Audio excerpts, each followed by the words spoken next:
Your most important NASCAR betting stop of the day returns. This is the Money Stop. He's Cole Cusumano. I'm Steven Cusumano. And Cole, quite simply, this is the year of William Byron. Win number 4 has arrived at Atlanta. Another fun week of racing. Again, I mentioned this at the last Atlanta race. Probably my favorite track configuration on the circuit now. William Byron, win number 4 this season at Atlanta. He's back in victory lane, and it's been fun to see this year for William Byron. Yeah, man, what a race. And congrats to William Byron. I don't think had this thing gone green the entire way, he would have walked away with win number 4. But nonetheless, a win is a win. And I got to say, this new Atlanta has got to be my favorite track, if not one of my favorite tracks on the circuit. I just think the racing that was on display pretty much the entire time was just an absolute wonder. Cars handled great. I think this thing hails in comparison to what Bristol Night was for all those years. I know it's kind of gone downhill with the current short track package, but man, this thing is just so entertaining start to finish.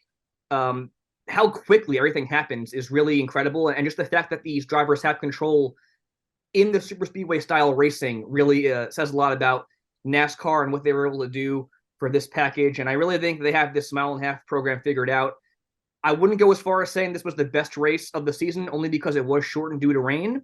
But I think due to that, the racing was enhanced. And regardless, NASCAR has the mile and a half program figured out, and it was an awesome time. It feels like we just can't catch a break this year with the weather. Like every single week, it's like it's impacted by weather, where weather qualifying's rained out, the race is shortened, whatever it might be. It just seems like every week it's impacted, and hopefully we can get away from that. As we head to New Hampshire this week, the Magic Mile is back, and we'll talk more about that in a second. First, rehashing the top 10 from Atlanta, William Byron with win number 4. In the runner-up position, Daniel Suarez wound up 2nd, A.J. Allmendinger 3rd, Michael McDowell 4th, Kyle Busch 5th, and then in the rounding out the top 10 would have been Brad Keselowski 6th, J.J. Yeley in 7th, Justin Haley in 8th, Ryan Blaney in 9th. So you got Yeley, Haley, and Blaney, 7, 8, and 9. And then Ricky Stenhouse Jr. in 10th. So it's funny, Cole, because, again, this is a rain-shortened event, but you look at our sleepers and our value picks last week. How many times did we mention the names Michael McDowell, Justin Haley, Ricky Stenhouse Jr., and even, obviously, in our favorites category, Brad Keselowski? I think we did really well. And again, there was a lot of, there's a lot that went into the conclusion of this race, including it being rain-shortened, but considering the circumstances and what they were, looking at our predictions last week, we absolutely nailed who the players would be. And for a second consecutive week and kind of a theme overarching all season, we just did so well with our sleepers and our value picks. And that's a testament to digging a little bit deeper every week. Yeah, that's I think 2 weeks in a row now we had 5 drivers in the top 10. So been doing a great job. Been doing a great job all year, but I think right now we're hitting our stride. And, I think it speaks volumes given all the unknowns surrounding Chicago and obviously the rain-shortened event at Atlanta. Both races actually got shortened, but I think the analysis has been spot on, and I think we have a pretty good idea of how New Hampshire is going to go. Be pretty straightforward, and I'm excited to see this one because, the short track racing hasn't been the best this year. I think we've had some pretty cool moments here and there, but I think New Hampshire is a place where you're going to see a lot more action, only because the playoff bubble is so close, and this is one of those races that typically runs green. It's very straightforward, so I think you're going to see a lot of those veterans kind of rise to the occasion, play the strategy very well, and manage that gap as well as they can with the playoffs looming. 7 to go. And with 7 to go, this probably, like you said, Cole, as long as everything goes as planned and as scheduled, it's probably one of the tracks that's a little bit more, you know what you're going to get. It's a little bit less of a wild card. And obviously that's based on what we've seen in the past. But here in the future, we'll see how things go at what they call the Magic Mile. So this will be another interesting one. As you said, 7 races to go, and the playoff bubble is heating up. Let's look at our nickel or dime segment here. This is where for those of you who might be new to the podcast, we like to rate the paint schemes every week. So we're going to give 5s out of 10 or 10s out of 10, nickels or dimes, if you will, to the paint schemes that we see on the track this week. And I got to start with a couple of dimes this week. And there's a couple of new paint schemes. I love the number 11 paint scheme, the Mavis Discount Tire, I believe, Tire and Brakes car. I love the teal and yellow, just a car that pops right off the page and Again, that's just the brand colors, but it's a really impressive looking car. And then one of our favorites here on the Money Stop, which of course is presented by BetMGM, SharpLink Gaming. I love the DraftKings car that Bubba Wallace is rocking. I'm going to knock off probably a point just because I think it's the exact same paint scheme that they used last year. However, it's such a good paint scheme, and I think it was actually one that in our Silver Dollar contest at the end of the year where the fans did the voting, I want to say it made it to the top 5 or top 10 towards the end of the brackets. But this is a paint scheme that I love seeing at any time we go to the track. And there's a couple other pretty good ones here. I'm not sure I'm ready to give out a nickel just yet, but there's definitely some dimes that come up. And you can find this graphic on @the_MoneyStop on Facebook, Twitter, and Instagram. That's our social media handles. But that's my thoughts, Cole. What do you got this week? Yeah, truthfully, I'm struggling to find any nickels. I might give one out to the 31 of Justin Haley. It's a Campers Inn RV paint scheme. It just is pretty messy and all over the place. Also not a big fan of the color scheme with the orange, dark green, and the white. Just does not look great. Again, it's a little all over the place. There's a black 31 outlined in orange, and just not a whole lot of cohesiveness to it. But that's the only nickel I have for this week. The 2 dimes I have on tap for today, I got to go with number 6 of Brad Keselowski. It's a buildsubmarines.com paint scheme. The color scheme is incredible. It's black, white, and like a seafoam greenish teal. The 6 is a seafoam green teal chrome outlined in black. There's also brush strokes going towards the front by the headlights and through the front wheels with those greens and whites and blacks. And in the trademark RFK pillars, there's actually a radar in there. Black. The pillars are black, but there's a green outlined radar in there for the submarines. But this is a great looking car. Definitely a dime, and I would think it's going to be a Silver Dollar candidate this year. And the final dime I'm going to give out is surprisingly going to go to the 47 of Ricky Stenhouse Jr. It's a drumstick car. And I know they have not had a great reputation for putting out great paint schemes the last 2 years, but this one looks good. I mean, the 47 is that classic red with a white outline. There's 3 gigantic drumstick ice cream cones right behind the 47, making great use of the space. And my favorite touch on this car is the drumstick logo arcing around the rear wheel. It just looks incredible. They make great use of the space. It's very simple. It's just a white and a dark blue with the drumstick logos, and I think it looks really good. But overall, really solid week for paint schemes, which is surprising going into a place like New Hampshire where I feel like not a whole lot happens, but this gives me a lot of hope that we're going to see a great on-track product here on Sunday. It was kind of a random week to have so many really exciting paint schemes, and I couldn't agree with you more. It's always fun when you and I go to a track and we each have 2 different dimes, because there's certain weeks where it all kind of blends in. There's 2 that really pop off for both of us, but 2 unique paint schemes for me, 2 unique paint schemes for you. It's pretty impressive, and I'm excited to see these cars on track. We will first see them on track Saturday with, first of all, the starting lineup will be determined at 12:50 Eastern Time on USA Network. And that's going to be, it's important any week. And it's something that we caution every week to take our words for what they're worth. But everything changes once the cars hit the track. You see how the cars unload and specifically see how they line up in terms of the DFS values. Everything will shift. We're going to look at the odds pre-qualifying per DraftKings, and BetMGM specifically is what we've been looking at for pre-qualifying this week. And again, keep a very close eye on qualifying this week, because at any mile track, especially one like New Hampshire, track position is so pivotal, and where these cars qualify is more important at this track than almost any other one on the circuit. So this is going to be something very important to keep on your radar. Looking at the pre-qualifying odds, though, per, once again, BetMGM, we've got some co-favorites to win this race in Christopher Bell and Martin Truex Jr. They're both valued at plus 600 for the win. Denny Hamlin is at plus 800, Kyle Larson plus 900, and then Kevin Harvick valued at plus 1,000. So I think what's interesting here, Cole, is the top 3 drivers, all Joe Gibbs Racing Toyotas, and that kind of tells you where we're at in the sport at this point. About, again, a little more than halfway towards the season.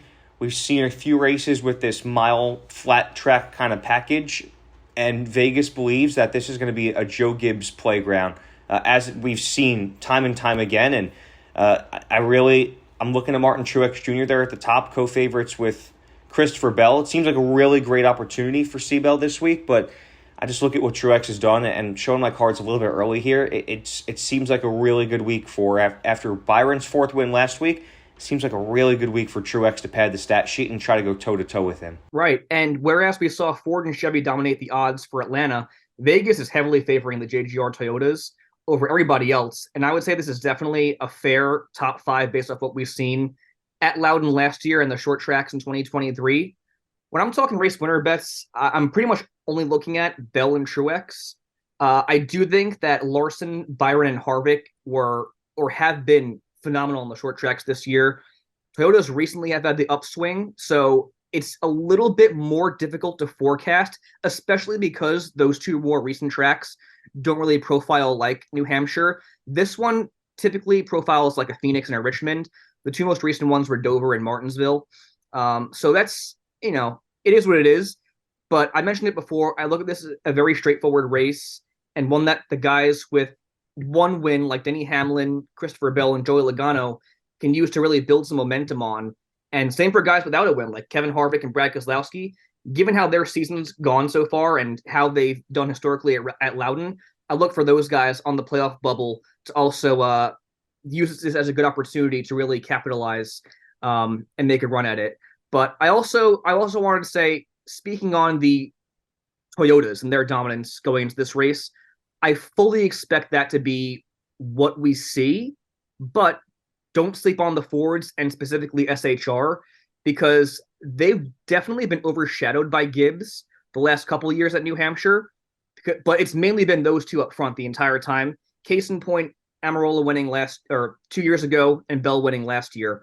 But I'm keeping a close eye on the guys who are not locked in, but are close on points, like Daniel Suarez at +3, Bubba Wallace -3 and 17th, and especially guys, like I mentioned, Brad Keselowski and Kevin Harvick, who are over 100 points to the good and looking to extend their lead or maintain that gap. So I'm really pumped for this race in New Hampshire. And I certainly think it could be a week where you might see some strategy swings for the fences. If there's, like you said, guys that are on the playoff bubble that could use a desperate swing like that, like you said, the Daniel Suarez's of the world, it could be that kind of a week where maybe we do see a surprise winner, and they don't call it the Magic Mile for no reason. So we'll see what magic holds this week. But kicking off our favorites category, Cole, this is where we're going to go through our tiers: favorites, sleepers, values. We're each going to pick 2 drivers from a tier, and we'll dwindle it down to 1 per tier after we go through all 12 drivers. But starting with our favorites category, I'm going to kick it off with the guy who I again, showed my cards with pretty early, and that's Martin Truex Jr. You look for a guy that has been the class on short tracks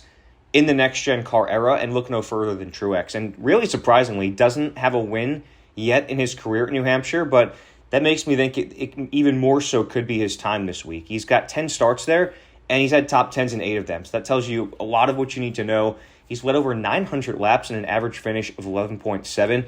Technically won the last short track race if you count Dover, and placed 3rd in the one prior to that at Martinsville. So he's got a really good track record at the last 2 short tracks we've been to. Also led 56 laps at Richmond, and his 8th place average this year on short tracks is really good. Led the most laps at Loudon last year and obviously didn't win. Valued as the favorite at +600, and I really think that in daily fantasy at 11,000, where he's the most expensive driver, or at least one of the most expensive drivers up there with C-Bell, I think that could be money well spent. And again, it depends on where he qualifies, but we talk about the complexion of a daily fantasy lineup often, and you want to have that ace in the hole. I 100% believe that Truex could be that ace this week, the guy that starts up front, leads the most laps, and at the very least, if he doesn't win the race, it's hard for me to not see Truex finishing in the top 5. I really like that team, the 19 team, a lot this week because they've just been so good and consistent on the short tracks.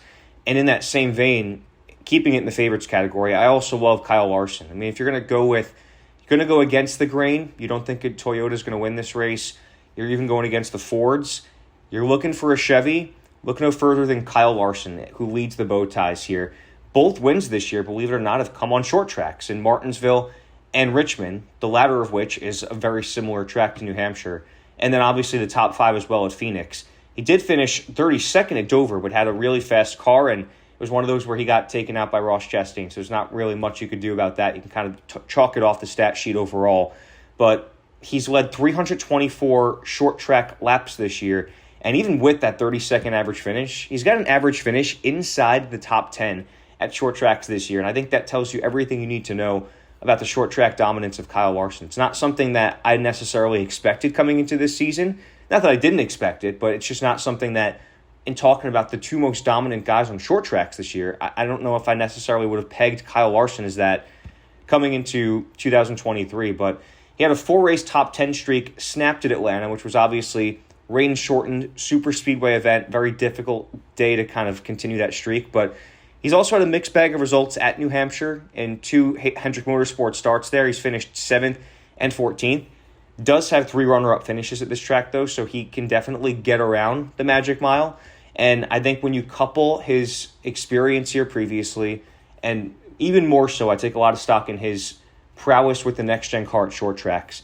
I'm a big fan of Larson's this week. He's valued at $10,600, so a little bit cheaper in daily fantasy than those aces like Seabell and Truex. But if you like a bow tie, certainly like Kyle Larson.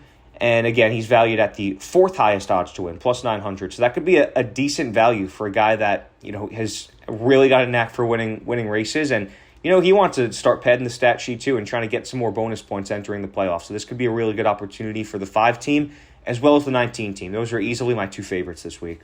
Very nice. Yeah, it's going to be hard for me to pick a Chevy only because the last time they won at New Hampshire was 2016 with Kevin Harvick, which speaks volumes considering he's driving a Ford now as of the last few years. But I definitely would say if you're going to go Chevrolet against the grain, it's got to be Kyle Larson or William Byron. I think given history, Kyle Larson has the upper hand, and obviously the short track stats in 2023. Then you could also go William Byron and look at his momentum coming off that win at Atlanta. But for me, you mentioned aces in the hole. I think from a the DFS sense and from a betting sense, it's got to be Truex or Christopher Bell. And Christopher Bell, I know the results don't show it the last 2 weeks. He finished 18th at Chicago and 23rd at Atlanta. But he was really fast in both races. Chicago, he was probably a top 3 car and really got screwed over on the shortened race and the strategy calls that kind of had to come out of that. And then Atlanta, he started from the rear and he made it charge to the front really, really quick. And I know that's easier to do at tracks like Daytona and Talladega, but Atlanta, even with that style of racing, it's a little bit more difficult to do. You hear handling's a big deal at that track, even with that style of racing. So I think that spoke volumes. Also led almost 40 laps in Chicago and 2 top 10s in the weeks prior. So he's been really, really fast. I'm not taking a lot of stock into those prior 2 results going into this week. But at short tracks in 2023, Phoenix, Richmond, Martinsville, and Dover, 3 top 10s, a best finish of 4th, worst of 16th, and an 8th place average. Last year, 2 wins, 1 runner-up, and 6 top 10s and 8 starts. And one of those wins obviously came at New Hampshire. I absolutely love Christopher Bell this week. I think he's automatic at New Hampshire. He is the most expensive driver for DFS at $11,200. And again, he is the co-favorite for the win at plus 600. And for my final favorite, this was a tough one. I got to go with Denny Hamlin. And I really struggled to put him on this list in the favorites tier because, like Kyle Larson, he's just been all over the place this year. Case in point, the last 6 races, 35th, 2nd, 36th, 3rd, 11th, and 14th. But overall, this season, he has like a 13th, 14th place average, so it's not terrible. But I couldn't justify putting him in the sleepers category from a general sense because he has 3 wins in New Hampshire, the last coming in 2017. He's riding a 4-race top 10 streak there with 2 runner-ups included, and has the best average finish in all of his years racing in the Cup Series at 9.5, which is really, really difficult to do. And on short tracks this year, he has 2 top 5s, which came in the last 2 events, and he had over 70 laps led in an additional race at Richmond. And also another fun little tidbit as we're recording, he actually was the most recent winner in the SRX debut race at Stafford Motor Speedway. And I think one thing we've seen time and time again over the last couple of years is that when you're getting extra seat time, whether it's in NASCAR or modifieds or any other series of racing, it really, really translates to speed and success on Sundays. And I look at someone like Denny Hamlin coming off that win tonight. that should definitely bode well, being that it's also a short track. And as we get further in the episode, you're going to see guys like Brad Keselowski, Kevin Harvick, and Ryan Newman mentioned, who also ran the SRX race tonight. So those would be my favorites. Oh, and Denny Hamlin's values obviously are going to be plus 800 for the race win, and then $10,900 for DFS. Which, by the way, all three, or not all three, but three JGR drivers are top three in values for this week. So that's going to make it very difficult to craft a lineup with one of those or multiple drivers from JGR. Yeah, it could be a very underrated, maybe sleeper strategy in highlighting guys that have raced in SRX. I think that that's something that maybe you wouldn't think of, but like you said, the extra seat time, we've seen it over the past couple of years. It's made some kind of a difference at least, and that'll be interesting to, I guess, keep tabs on entering this juncture of the season where the SRX slate has started.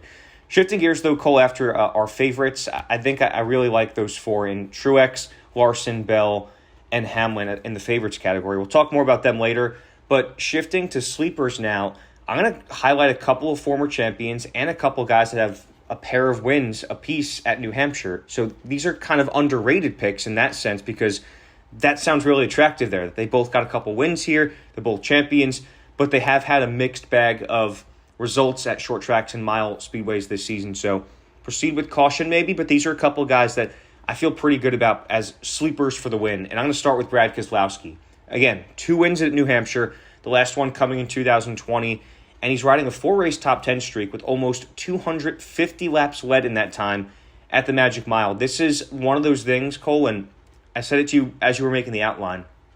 Anytime we go to a short mile track that is flat, a Richmond, a New Hampshire, a Phoenix, Brad Keselowski is one of the first guys I think of. And that's not going to change. The only thing that makes this week any different is that team's had such a great year. And I think that they know that they don't necessarily need to win to get into the playoffs, but certainly there's going to be some guys beyond the bubble that do win, put themselves in a good spot, and then that pushes the 6th team even further past that bubble. That could be a hairy situation entering the closing weeks as we get towards the playoff. But we'll see how it goes. I definitely think that the 6th team is a very sneaky pick for the win this week, and they've been really solid on the short tracks this year. A couple top 10s and laps led in all 4 short track races, which is no slouch. So he's valued at 8,600, Brad Keselowski, in DFS, which I personally think is a really good value, and plus 2,000 for a win is also a really good value. So I know this is a sleeper pick, but Brad K is a very solid value on all accounts for a guy that performs well at these types of tracks his entire career, but again, especially in a season that's been very resurgent for the 6 club. And looking past that, how about the guy whose home track this is in Joey Logano? He's also got 2 wins here. Had a 5-race top 10 streak snapped at New Hampshire last year, but he led 25 laps. Hasn't won here since 2014, but he, again, has the 2 wins under his belt. It's his home track. He always wants to show out here, being a Connecticut native. This is close to his bread and butter.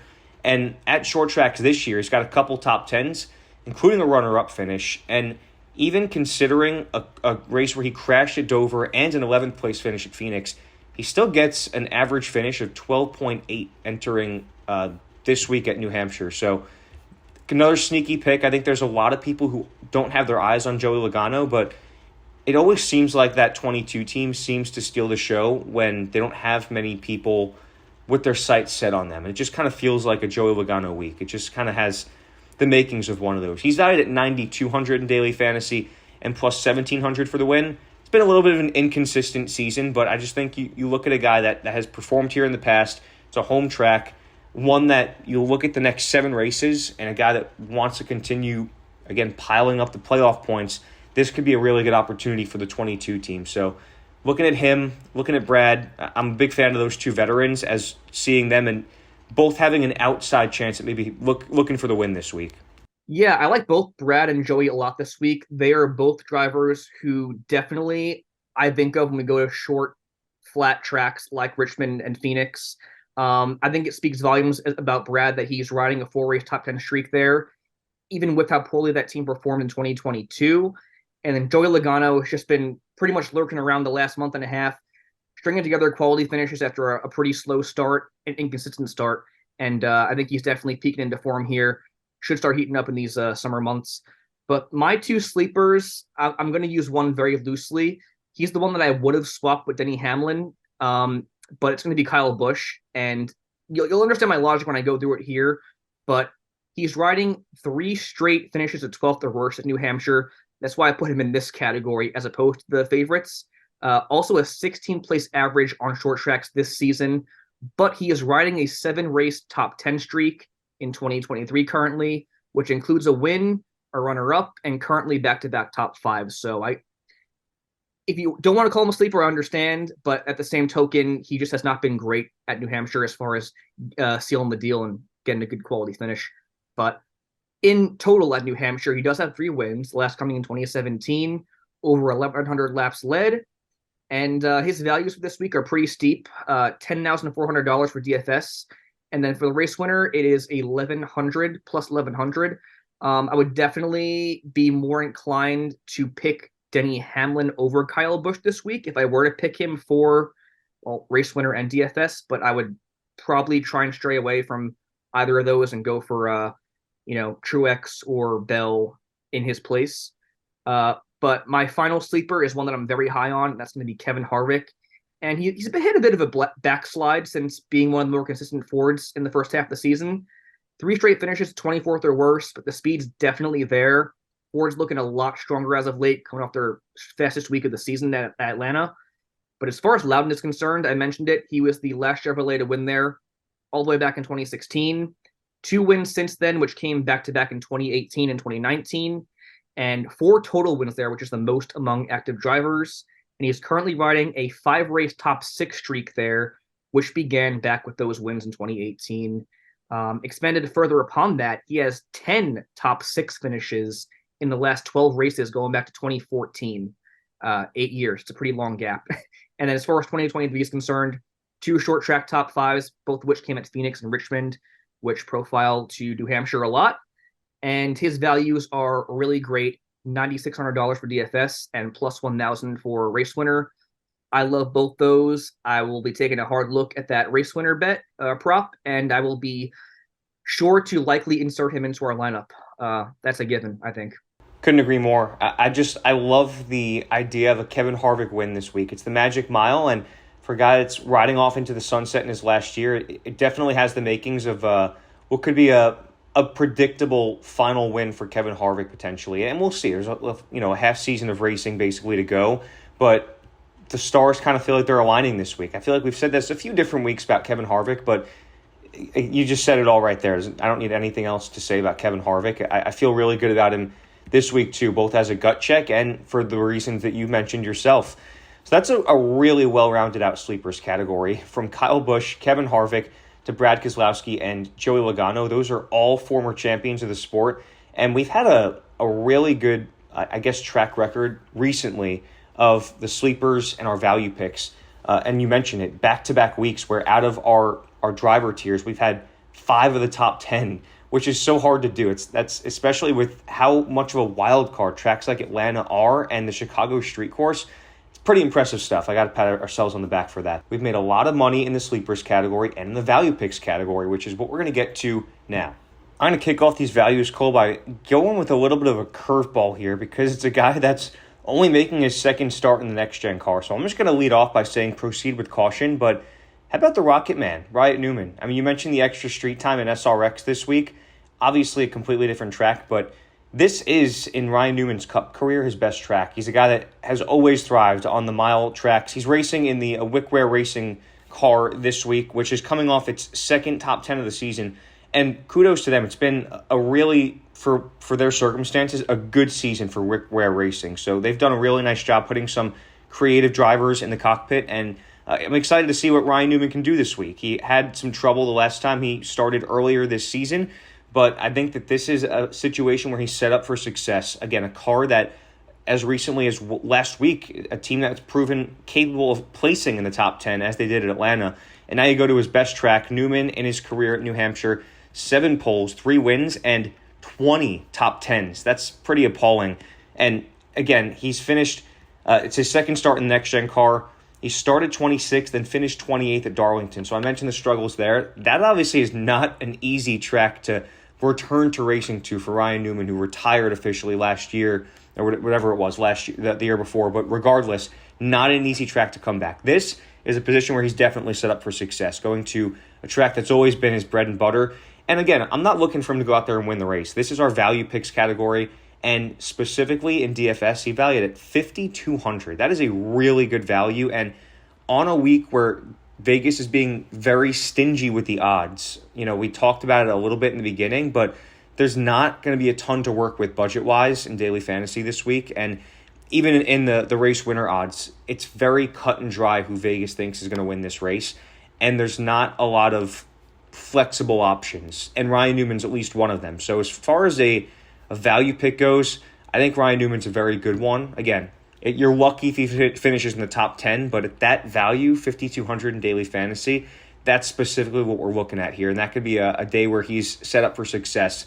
Keep in mind, he's going to have to qualify deeper in the pack and probably finish ahead of that spot to be worthwhile in daily fantasy. But one who is a little bit more on the radar and is actually inside the top 15 in race winner odds this week, but is a value nonetheless, is Bubba Wallace. Plus 3,000 for the win. That's the 15th highest odds, and valued at 8,000 in daily fantasy, which might be a little bit of a stretch depending on what drivers you have in a similar price range, but it's kind of in that median tier. But the results the last few weeks haven't necessarily been there, but the speed has been, which tells you that Bubba is probably due. I think there's going to be a lot of people that are strictly looking at the results, and they're not going to be thrilled with what they've seen in the finish column for the 23 car the last few weeks. But again, the eye test, the speed has been there, and at Loudon last year, started fourth and finished third, which is really good for Bubba. It was one of the tracks where we started to see him really come into his own, and Toyota dominance at New Hampshire and the short tracks as of late speaks for itself. I think that Vegas has made it very clear, again, that they're comfortable. There's going to be a Toyota in victory lane. There's those three that lead off the favorites category, but I would not be in the slightest bit surprised if there was a different Toyota, a Tyler Reddick, a Bubba Wallace, who stole the win, wound up in victory lane, because the Toyotas just have that package all souped up for the short tracks, and specifically at New Hampshire. And for a guy like Bubba that at this juncture of the season would love to tack on a win and get into a more secure spot in the playoffs. I'm a big fan of Bubba's this week, especially at the price he's at in daily fantasy. 8,000 is solid, but specifically a very sneaky race winner pick at plus 3,000. So I've got those two as pretty solid values in Ryan Newman and Bubba Wallace. Yeah, I do like both those drivers quite a bit as values. I think Bubba Wallace is a really great one, considering he hadn't had great finishes at New Hampshire prior to last year, and he was a top 5 car all day, not to mention Toyota's dominance at this track. But for my two values, I'm looking no further than SHR. I highlighted both JGR and SHR at the top of the show, and I am leading off with Ryan Preece, because when they announced that he was going to the 41 car, I was most excited to see him race specifically at New Hampshire, because he is a renowned short track racer. He has tons of experience at this track, and he also has a NASCAR Whelen Modified Tour win back in 2021 here. So I think, obviously, there's been struggles for SHR the entire season. Harvick's been consistent. You've seen the 10 pick it up as of late, qualified in the pole last week. And the 41 and the 14 have not brought a whole lot to the table. But I will say the one constant has been short track racing for Ryan Preece and Chase Briscoe. But in the case of Ryan Preece, he's finished 12th and 18th at Phoenix and Richmond, and then 15th and 17th at the other two short tracks. He has a 15.5 average on short tracks this year, which is contrasted to his 21.7 average overall in 2023. So I think this is a good bet, especially given his upbringing and his comfortability with this track, and just SRH's overall success over the last couple of years at Loudon. I expect a top 15 day guarantee out of Ryan Preece should nothing catastrophic happen. But me personally, I'm going into this expecting a top 10. I'm expecting a top 10, but I think a top 15 should be a guarantee. He has pretty good values for this week, 7,100 for DFS and plus 6,000 for the race win. I'm not calling that, I'm not scared of the race winner plus 6,000, only because we saw him qualify really well at Martinsville. He led a bunch of laps and then got caught back. I think it was due to a bad pit stop. But they've had speed on short tracks this year, clearly. This is one track that he excels at. It's also a home track race, being that he's from Connecticut. So I love Ryan Preece, and I'm actually going to call him a lock for DFS. And I showed my cards here going over Ryan Preece, but I also love Chase Briscoe. Again, has not been a great year, but short tracks have been kind to him in 2023. And let's remember, this track profiles a lot like Phoenix, where he won last year and finished seventh this year. He also finished 12th at Richmond and fifth at Martinsville. Only 4 top 10s in 2023, and 2 of those have come on short tracks. So I do like him a lot this week. I think he should have top 10 speed. And much like Preece, I expect him to be a top 10 car. He has a really good value for DFS as well. He is $6,900 and plus 6,600 for the race win. I'm not touching the race winner prop, but I think for DFS, that's a really, really good value for somebody who excels on the short, flat tracks. And this one especially profiles a lot like Phoenix. So give me both those SHR cars that have not been very good this year as good values, Ryan Preece and Chase Briscoe. Those are really solid values. I mean, we're looking for deep dives here. We're not looking for, in the values, names that everyone's going to be gravitating towards. These are guys that I don't think a lot of people are going to have their attention on. And Preece, Briscoe, Newman, and Bubba Wallace, I think those are 4 names that are very solid in terms of being values for what's been a very cut and dry week for the odds makers in Vegas this week. I think that there could be some money to be made there. And again, look at our success. I mean, all season for sure, but specifically the last 2 weeks, we've found a really good sweet spot with some of our value picks. So really comfortable with that. That rounds out our 12 drivers. That's our 4 favorites, 4 sleepers, 4 value picks. So we're each going to pick one driver from those tiers. And Cole, I'm going to go with Martin Truex Jr. as the guy who's been clear and away the best at short tracks in the next-gen era and the recent NASCAR history. And I think that he wants to go toe-to-toe with William Byron and win his 4th race of the season too. And tough for the sleepers. There's a lot of good picks. I feel like this was really our sweet spot for picking really good values this week. But I'm going to go with Joey Logano. I think that team is kind of poised for a really good run. It seems like that they've had inconsistencies at times this year, but I think this is one of the up weeks for a guy that loves to race here. He's got a couple wins under the belt and at this track, and he wants to put on for the somewhat hometown crowd. And then out of the value picks, I'll take Bubba Wallace. I just think that I'm taking a lot of stock in the Toyotas this week. The odds makers have shown their hand in that the top 3 drivers favored to win are Toyotas. And I think that those are going to be very overvalued names in a sense. And I'm even playing into it with the Truex pick. But I think that there's going to be some undervalued, under-the-radar picks. And that's the other Toyotas in the field that are going to benefit just as much, including the likes of Bubba Wallace, who finished 5th or in the top 5, I should say, at New Hampshire last year. So I'm a big fan of any of the Toyotas this week. And for that reason, Bubba is definitely on my radar. Sweet. Well, my favorite's got to be Christopher Bell. This is his best track by far. He is otherworldly, I'll put it, at Loudon. He won here last year. He should have won the year prior, and I think he would have had the darkness not brought an abrupt end to the race. But yeah, I think Christopher Bell is a no-brainer. I love Kevin Harvick for a sleeper. He's great at Loudon. He's had speed all season, and I think he's aware that he has that, I think it's 126-point lead over 16th in the standings, but you want to maintain that gap and extend it if you can. And I think this is a place where I could definitely see him winning. And even for my value pick, Ryan Preece, I expect a top 10 day out of him. I think he expects a top 10 day from himself. And I would not be surprised if any of my 3 picks, Christopher Bell, Kevin Harvick, or Ryan Preece, walked away with the win come Sunday. But I think all 6 of our picks are really, really good. I think they all have top 10 potential, and I think it's been a good analysis for this show. Yeah, I feel pretty strongly about those 6. We've got Bell, Truex, Harvick, Logano, Preece, and Bubba Wallace. So that's a pretty solid group there.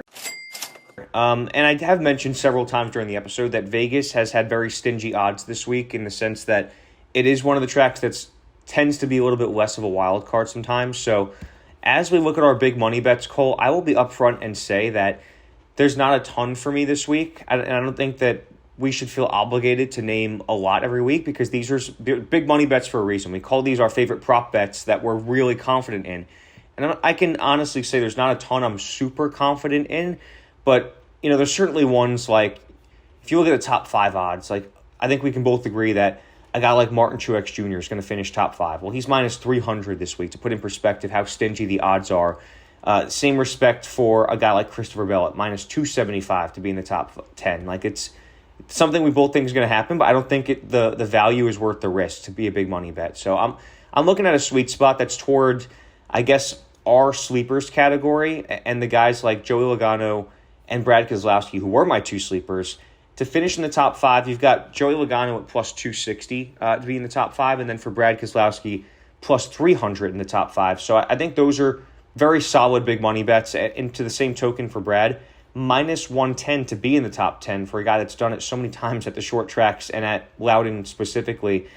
That's one I've definitely got my eye on, is Brad Keselowski, minus 110 to finish in the top 10. And looking a little bit past that, I mentioned my confidence in Bubba Wallace a few minutes ago. He is plus 125 to finish in the top 10, which is really solid. So, again, those are 4 that are kind of off the top of my head that aren't crazy odds, but they're certainly the best values you're going to find in terms of big money bets, in my opinion, this week. Definitely a few solid values if you look deep enough this week, though. Yeah, you know what? There's actually quite a few big money bets in mind for me this week, and I'm leading off with one that's just staggering. And if you're hearing this, watching this, open up the wallet and bet this big right now. I don't know how it is, but Christopher Bell, top 5, plus 100. That is easy money all day. I love that. Another one that I'm looking at, I might not put money on this, just seeing as how I think the Fords and Toyotas are going to be the class of the field. But I think given the short track success in 2023, Kyle Larson to finish top 5 at plus 135 is pretty solid. One that I'm more high on is Kevin Hart to finish top 5 at plus 140. I also am a big fan of Bubba Wallace to finish top 10 at plus 150 after finishing 3rd here last year and running top 5 all day. And then my final big money bet is going to be Ryan Preece to finish top 10 at plus 220. Again, this is a track that he loves. He has tons of experience at. He's a short track racer. And I think that a top 10 day is what the expectation should be for everyone for Ryan Preece. So those would be my big money bets. And if you got to take one out of all those, Christopher Bell, top 5, plus 100. Jesus. Yeah, that confidence should really put it into perspective. But there's some pretty solid values. You just got to dig a little deeper for them this week in terms of the big money bets. So there's definitely some options out there. I think that the top 5 value kind of lies at that back end, the sleepers. But there's certainly some hidden gems there, like the Seabell one that, again, you can double your money from finishing the top 5. It seems like a no-brainer. And then there's definitely some value in terms of top 10 odds for the guys that were more so in our value picks category. But as we now get into daily fantasy analysis here, Colt, we've got a couple options for a lineup. And the common denominator is a lot of drivers that we have touched on quite a bit in this episode. So I won't go too deep into each of them individually, but I think the lineup that you and I have most come to a consensus of this week is unique in the sense that it doesn't necessarily have that very high-priced ace in the lineup, the likes of a Kyle Larson, a Christopher Bell type, and we'll talk about the complexion of this in a second, but the lineup that we're most in agreement on, the most expensive driver is Kevin Harvick at $9,600. Then you go down to Joey Logano at $9,200. So you almost have like 2 sort of sleeper guys that are fringe favorites that lead off this daily fantasy lineup in Harvick and Logano. Then you go down to Brad Keselowski, who's valued at $8,600, Bubba Wallace at $8,000, and then you get a little bit towards the cheaper drivers, Ryan Preece at $7,100. He is the 5th highest odds. And then the cheapest driver in this lineup was Chase Briscoe, $6,900. But I also want to, again, as we talk about that there was no real ace in this lineup, if you really like to go with that strategy, which we obviously both recommend, I think there's one easy way to change this lineup for you in the sense that, you've got the big 3 of this one. You've got Harvick, Keselowski, and Logano. They're all between $8,600 and $9,600 in terms of their budget. But if you want 2 guys that are going to go out there, probably finish 1st and 2nd, and lead the most laps, I think you look at Christopher Bell, who is the most expensive driver, $11,200, and Martin Truex Jr., valued at $11,000. Obviously, that gives you almost nothing to work with the rest of your lineup, but if you use those two drivers, you can still fit in four of the guys we've discussed, and that includes Bubba Wallace at $8,000, Ryan Preece at $7,100, and then Chase Briscoe $6,900. And if you're feeling it, Ryan Newman at $5,200 is just such a good value. I think those are two very good variations of a lineup that, as you mentioned, Cole, Ryan Preece is a pretty solid lock. And I think there's a few different ways you can go. I kind of like the more consistent approach of having your big three, Harvick, Logano, and Brad, as opposed to the two aces, kind of a feast or famine type of deal with Truex and Seabell, and then you're rounding it out with a guy like Ryan Newman at the back end. So a couple ways you could take it. I'm a bigger fan of the big three approach, though. Yeah, this was a very difficult week to build a lineup, only because JGR is so heavily favored and the top three most expensive drivers are from that stable. So we did this by making three different lineups. We did one building around Bell, one building around Truex, and the one we ended up going with was the one we built around Ryan Preece, and then went in accordance with the average remaining salary per player. And I think we're putting a lot of stock into Ford, obviously. 5 of 6 drivers in this one. Bubba is our only Toyota. Again, started 4th, finished 3rd here last year. And I think both Briscoe and Preece have been pretty bad in 2023, but short tracks they've been very, very good at, super consistent. And I see it as a place where both can make up a ton of ground and score top 10s. Again, Brad Keselowski has led at all 4 short tracks this year, and so riding a 4-race top 10 streak at Loudon, even with how off that team was last year. But also Kevin Harvick, we mentioned him as being our ace, quote unquote, in the hole. I see him as a legitimate sleeper for the win, and I'll go as far as saying if it's not going to be a Gibbs Toyota, I think that he will be the winner in this race. And then finally, Joey Logano, 5 top 10s in the last 6 races at Loudon, 25 laps led last year, and he's looked much, much better as of late. Yeah, again, I just think it's a very consistent lineup, and I'm pretty pleased with how it came out. But if you wanted to go with the Bell or Truex as your ace, you're looking at putting your faith in someone like Ryan Newman, Justin Haley, Corey LaJoie, and kind of depending on them not to stink up your lineup. But yeah, I'm pretty content with this one.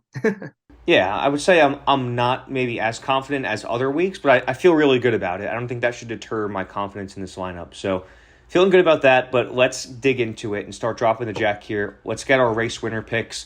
And beginning by telling you that last week I picked first. I picked Chase Elliott, who had a solid day, obviously, at Atlanta.